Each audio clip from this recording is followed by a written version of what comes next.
Ladies and gentlemen, my name is Jenny Schatzle, and I'm here to talk to you about getting the perfect body. Yeah, oh, I heard over here, they're like, yeah, I'm interested in that. Yeah, a little woo, thank you. Okay, now we're back up. Okay, thank you. We're interested, good. Okay, so I knew this would catch your attention because, first of all, just to throw some stats at you, according to ABC News, the weight loss industry is a $20 billion a year industry. They say there is 108 million people on a diet right now in just the US.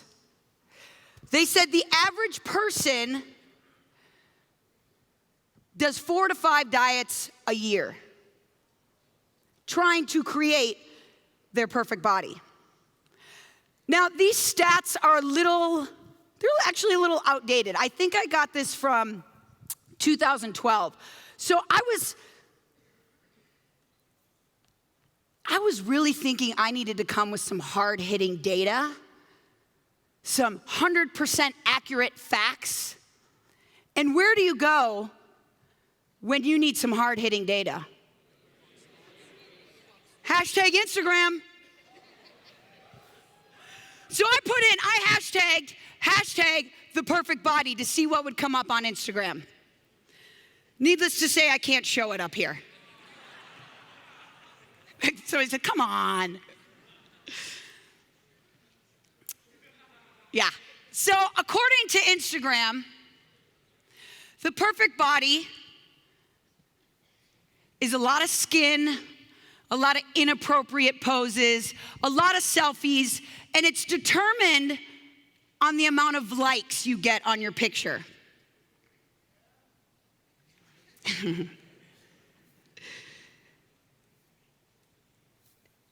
You know, I don't have any 100%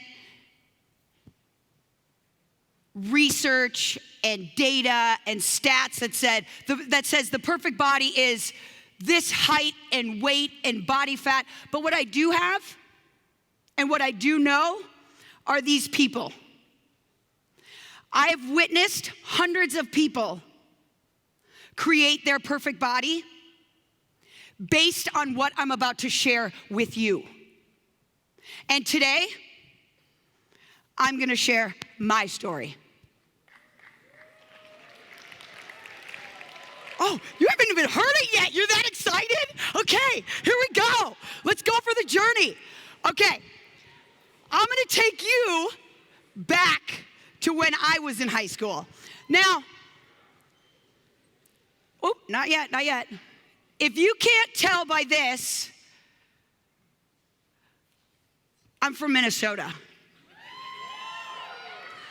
That haircut in 1998 was very popular. This is I know, right? Where's the whistles? Hello. This is my senior year dance team photo. I know, super cute. So, 1998, I am in Minnetonka, Minnesota.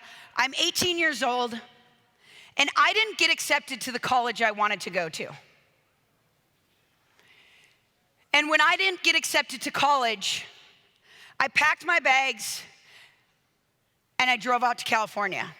I had never been to California. I didn't know anything about California except for the fact it didn't snow here, and that's where I wanted to be.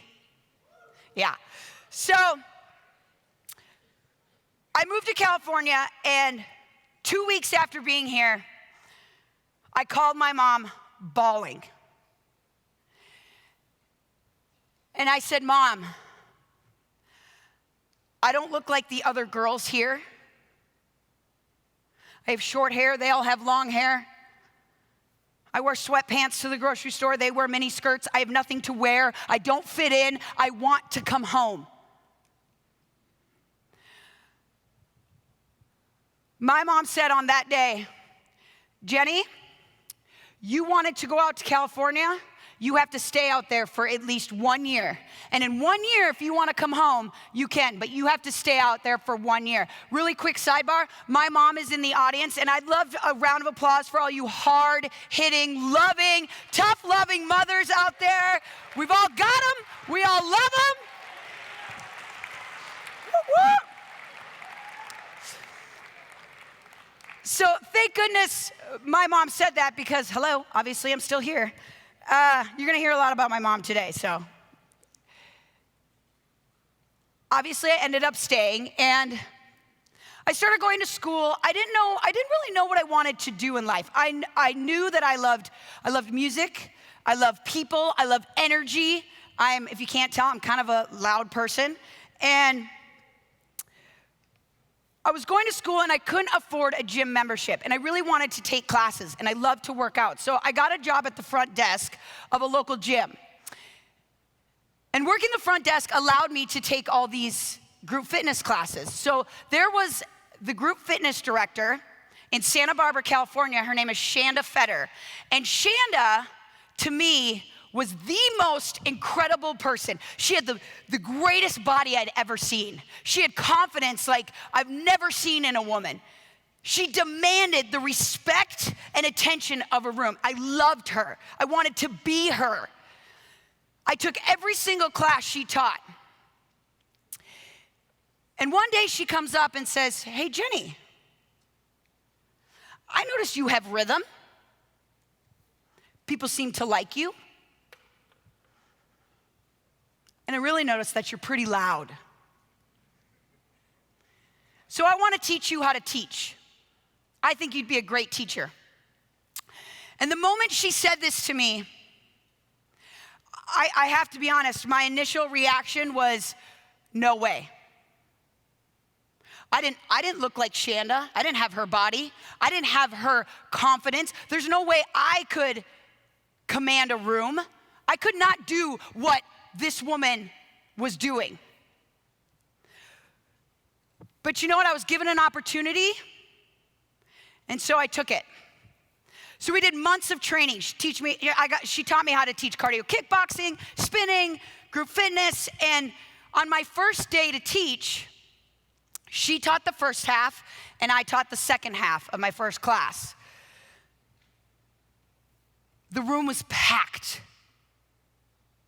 I'm standing on the side of the stage. She's teaching the first 20 minutes, and all of a sudden she says, "All right, now Jenny's gonna come up, and she's gonna teach the last 20 minutes.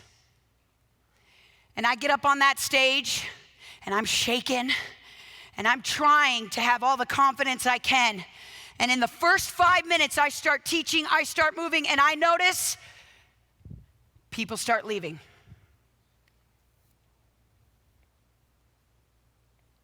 I kept coming back. I kept getting on that stage. I kept showing up.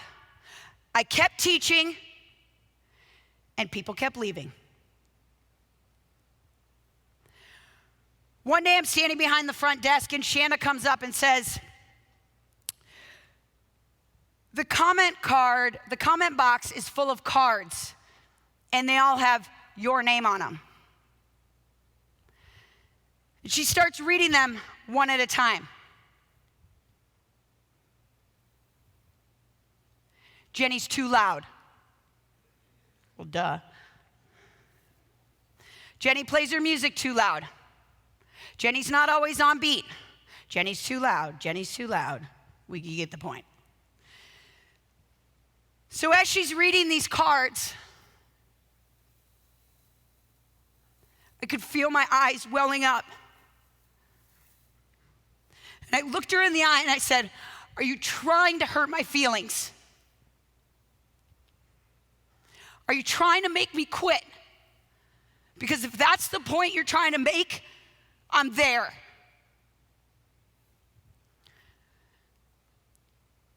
She said, "Jenny,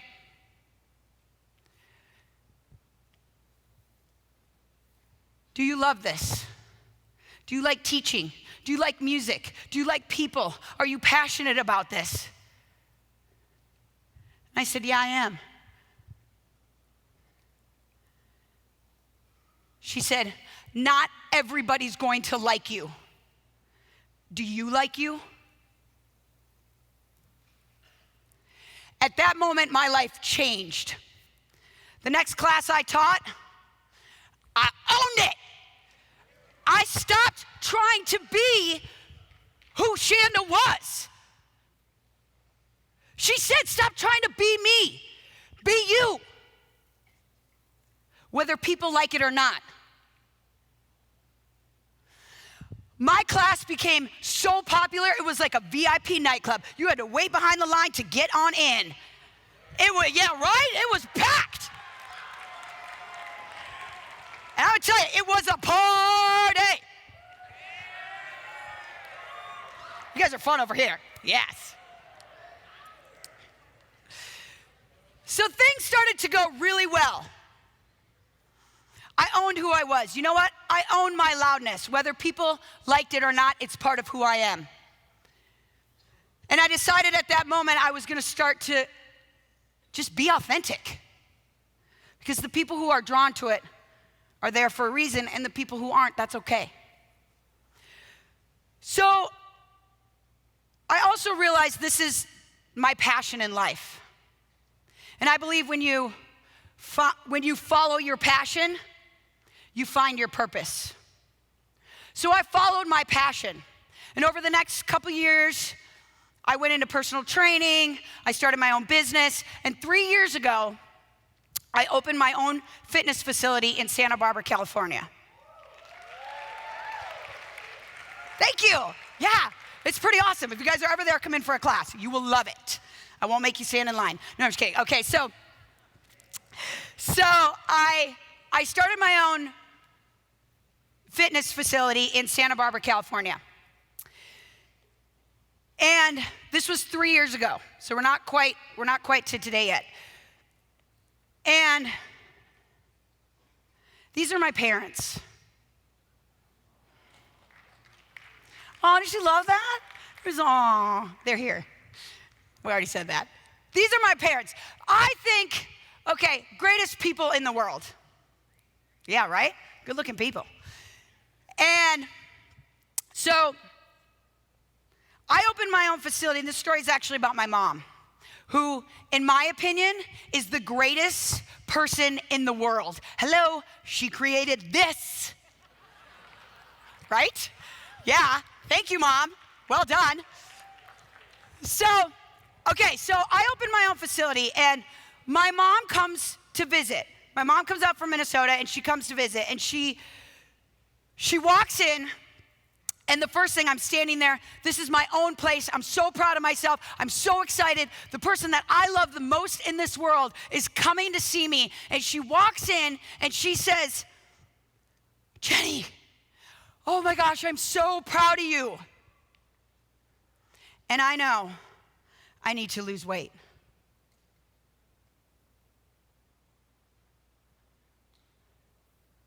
What? First of all, wasn't this about me?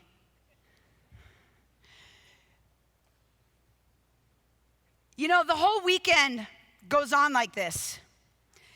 And I hear my mom throughout the weekend, and keep in mind this was years ago, but I hear my mom all weekend, and she's saying things like, I'm fat, you know, I'm gonna get back on it when I get back home. I've been stressed, I'm overworked, and I'm tired. So finally, at the end of our weekend, I said, you know what, Mom? You've done a really great job of convincing me. She said, huh? Convincing you of what?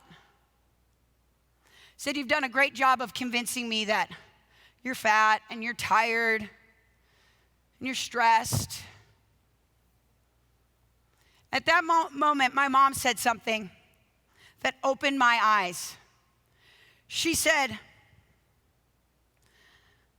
I know it's what people think about me, so I say it out loud so they know that I know.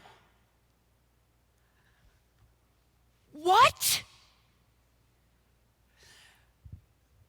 First of all, you never know what anyone else is thinking, ever. And don't ever assume that you do, because you don't. I never once, ever, from the moment I saw my mom that weekend, never once did I think any of those things. I think my mom is the most beautiful, gorgeous, amazing person in the world.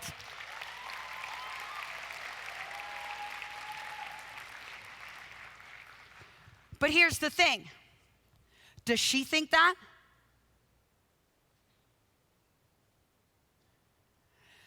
Now you're probably wondering, what do these stories have to do with creating the perfect body?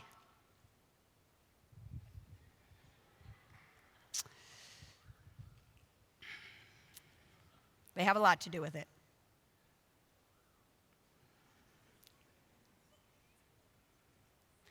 Here it is. I am here today to redefine the perfect body. Because the perfect body happens from the inside out, not the outside in.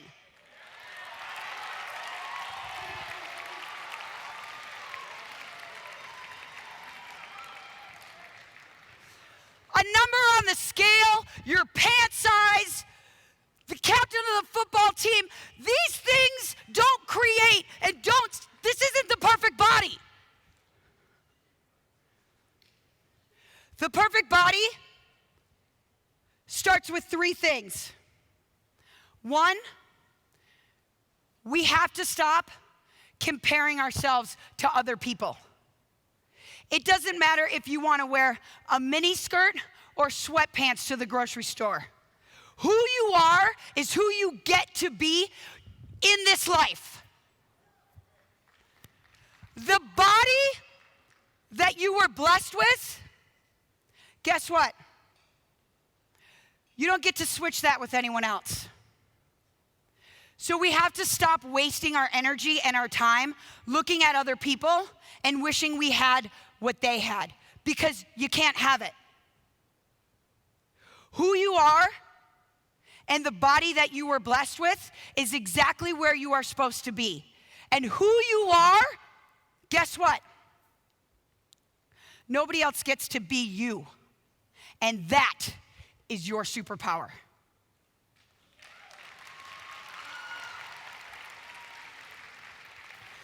The second thing, you have to love who you are and love what you've got. You shouldn't only like you should love you. Because you can't give other people what you aren't willing to give yourself. So self-love, self-respect, self-confidence, why are we looking to get it from other people? It should come from right here. The relationship that you have with yourself is the longest relationship you're ever going to have. Ooh, that's a good one. So you know what? It's not selfish to love who you are.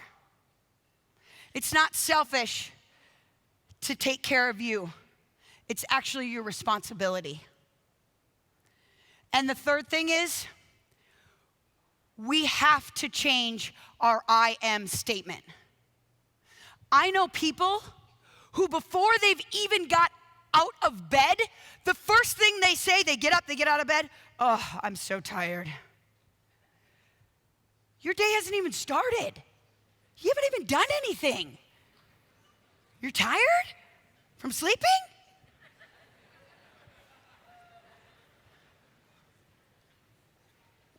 We are who we say we are. So why is it okay for us to talk so negative to us? You're worried about people bullying other people? What about the bullying you do to yourself?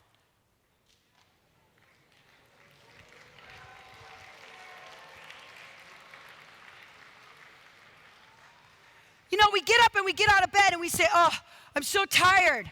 Oh, I'm so stressed. It's going to be such long days. We drag ourselves to the shower. We get out of the shower and we look at ourselves in the mirror and all we do, I'm so fat. I need a flatter stomach. I need to change this. I need to change that. Could you imagine If every day you got up, instead of saying, I am negative, you started saying, I am strong, I am successful, I am confident, I am fit, I am happy, I am healthy, I am worthy.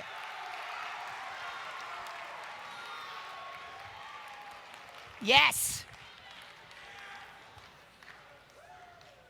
And you know what? Sometimes you gotta fake it till you make it, okay? Not always do you feel all of these things, but imagine, the more you said it, the more you would create that energy, right? Yes! You are who you say you are. So stop bullying yourself. Stop saying you're fat, you're slow, you're not good enough. We're gonna change our I am statement. I am living proof, standing in front of you, that with these 3 things, not only will your life change, but your body will change. Now, keep this one up. This is me. On the right, this is me, 130 pounds. I'm depressed, and my entire self-value was based on a number on the scale. Every morning I woke up, the first thing I would do is weigh myself. And if I gained weight, it was gonna be a terrible day. And if I had lost weight, then it was gonna be a good day. That scale didn't tell me how loving, caring, passionate, none of that. Yet I let that number on the scale have all the power in my life. That's me at 130 pounds. This is me 6 or 7 months ago over the summer back in Minnesota on my brother's boat. That's what I call my I am awesome power stance. It's a good one, huh? You guys can use it. So this person on the boat, every morning she wakes up, she doesn't step on a scale, she writes her I am statements. I am strong, I am successful, I am loud, and I am proud of it.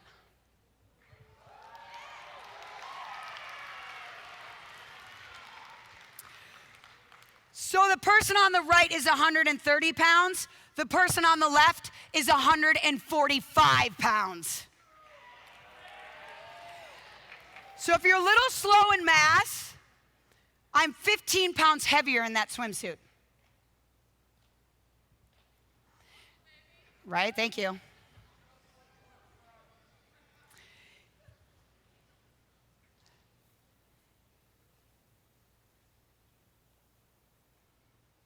You want to know how to create the perfect body?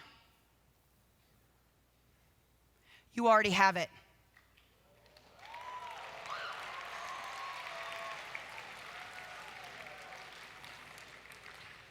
You have to own it, you have to live it, and you have to love it.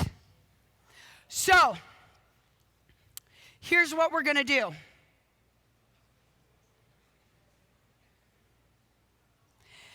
Everybody stand up.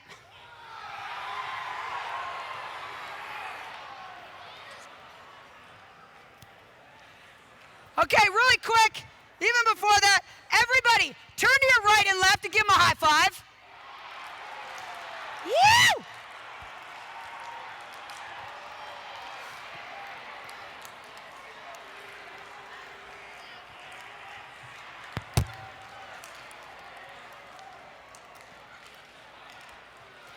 All right, here's what we're gonna do. Now, you're ready for it. For today, we're all gonna stick with the same one, but from here on out, we are creating our own I am statement. But today, this is it. When I say